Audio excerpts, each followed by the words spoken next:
Hey, welcome back to the channel. Uh, it's Veterans Day 2024. That's Monday, November 11th, 2024. Um, and I, I, I wear my colors every year for this, and I've been doing it like that for a while. Um, when I came back to the world, and the reason for this video, I'm feeling some kind of way, right? So when I came back, um, I spent two tours back to back in combat every day. I shot bullets at people and got shot at every day for pretty much 2 years. Uh, that's the cavalry. That's what we do, right? And those of you that follow my channel, you kind of know that. Um, and my last 90 days, my last 90 days in country, um, I lived in a dirt floor, uh, sunken Connex container. That was where I slept and stayed because I had been shot down 3 times by then, and I told the CO to go fuck himself, and I wasn't flying anymore outside the wire. Uh, Today I'd be court-martialed like 9 million times or something, but by the time I didn't care. Um, and so after 90 days, and by the way, I was not sober a single day for 90 days. Whether it was liquid or natural grown, I wasn't sober until I'll never forget this, right? An E5 specialist sticks his head in. By the way, I was in there because the bad guys were starting to get pretty good at rockets, the 122s that they had in some mortars, but they didn't bother us on our end. But um, I was just there. I had a Ma Deuce on the roof, so if shit got raggedy, I could just walk out, crawl out, whatever, and man the gun. I never had to do that, thank goodness. But anyway, the specialist came in and said, "Sir, um, it's time for you to go." And I went, "Go where?" And he said, "Back to the world." And I went, "What?" He said, "You had time to go back to the world."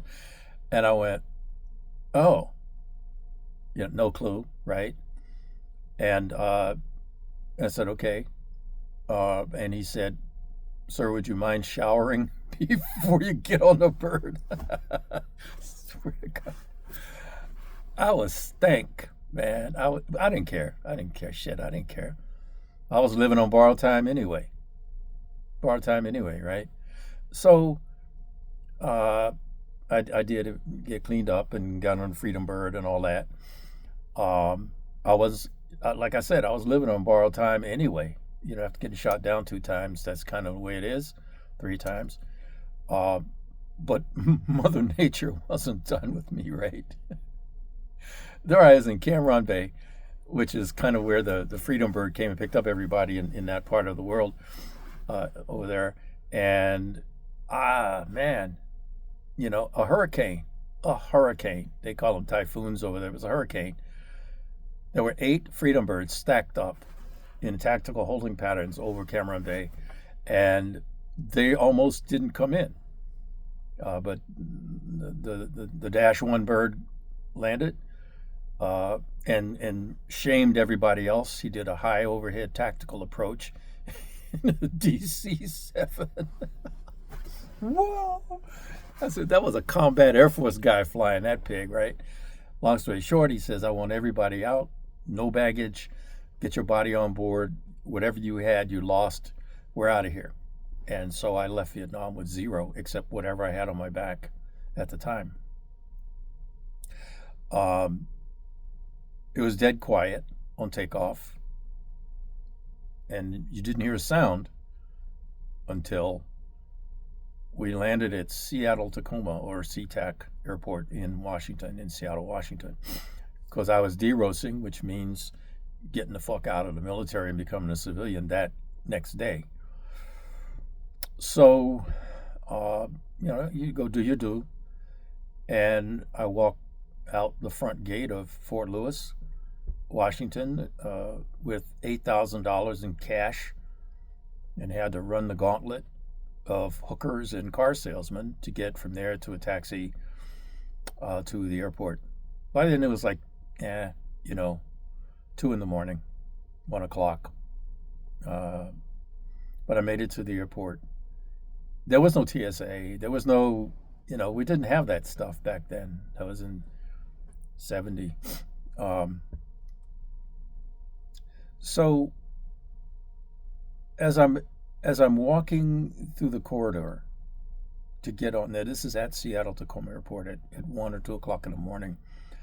There was this phalanx of young college kids, looked like, they weren't minors because it was too late for them to be out. And there were several of us who were getting on this airplane, and this airplane was going to LA, LAX. So there was a lot of veterans that were getting out or changing duty stations on that airplane. And this phalanx of young people, hippies, because that's what they were back then. I'll never forget, the spitting and the name calling and the hatred, because that's what it was. And I give them a little bit of dosh because young people don't know shit. They don't know shit. They don't have any control over their emotions most of the time. Hopefully they're trying to learn that in college, but these days that's not happening. I'll come back to that. So it was in my mind, in the moment I didn't give a shit because I was tired. I was a civilian now. I had money. I was going back to my wife at the time and her little boy. He wasn't my little boy. He was her little boy. I just wanted to get on a plane, get in a seat, and go to sleep for 3 hours. But I couldn't. I've never forgotten the charges, the war crimes, baby killer, the spitting on us that actually happened, and you couldn't do anything about it. You just couldn't do anything about it. That was what we were told. He said, you just run the gauntlet, get on the fucking airplane. And by the way, landed at LAX, same shit, different day, right? And anyway, so I went home and entered civilian life. And I thought that was behind me. Well, this morning, over 50 years later,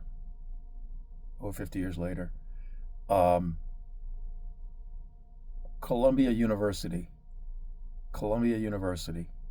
that bullshit piece of shit private college that needs to be defunded and just put out of business. It's a private university.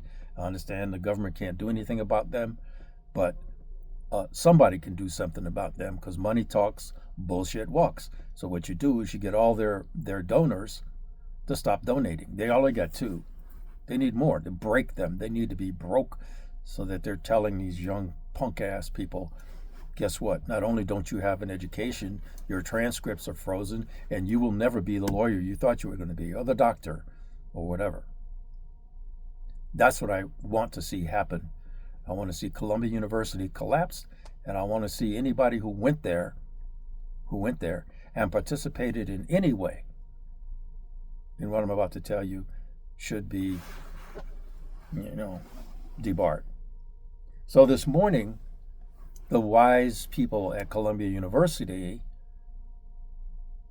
for today, which is the United States Veterans Day, wants to turn it into the pro-Hamas Palestinian Recognition Day against genocide. Now, I remember Kent State. Kent State was a mistake. It was a breakdown in chain of command and